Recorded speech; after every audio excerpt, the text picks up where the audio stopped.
Do you remember the last time that you wanted to buy something and you walked into a store knowing exactly what you wanted, and yet a salesperson tried to convince you to buy something else?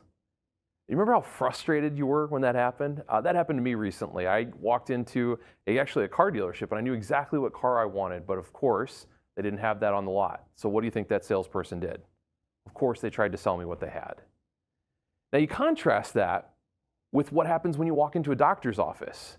Frankly, sometimes I think we're annoyed with how many questions they ask us about what's going on with us in our whole body. And meanwhile, I'm just thinking, look, I got the sniffles, just help me out. And yet those two experiences are really important as we think about our financial life and our financial advisors as well.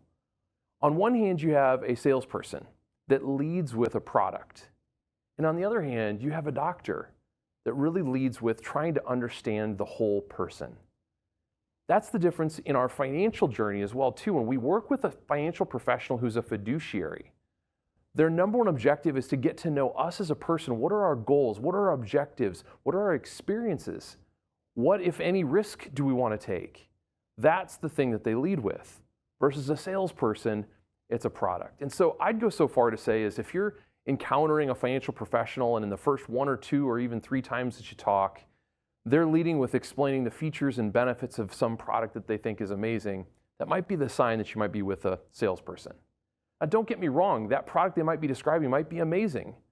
They might have the best hammer on the market, but if you need a screw in a screw, it doesn't do you much good, does it? Same thing applies if you've got the best screwdriver in the world, but if you need to nail in a nail, it doesn't do you much good. That's why as a fiduciary financial advisor, our job is to find out exactly what your needs are, what your goals are, so that we can identify exactly which products and tools we should use to fit your goals. So what are the 3 things that you should really be focused on as you're picking the right financial professional for you? Number 1, are they a fiduciary? Are they legally required to do what's in your best interest? Or are they potentially a salesperson just trying to sell a product and fit it into whatever your goals and objectives are? The first person there, the fiduciary, really important to understand that that person is legally required to do what's in your best interest, to understand what's best for you, versus just trying to sell you something and fit it. Number 2, what kind of fees are there associated with working with this person? It's not that all fees are bad, don't get me wrong. We pay fees every day for things. But I just think there's 2 parts to that you have to understand. First of all, what are those fees? Oftentimes we find people don't know what they're paying, or they're actually, even worse, paying more than what they think. And that's not good because after all, a penny saved is a penny earned, right? And number 2, you've also got to understand what value are you getting for those fees. So if you can understand those 2 things with the fees that you're paying for that advisor, I think it's really important.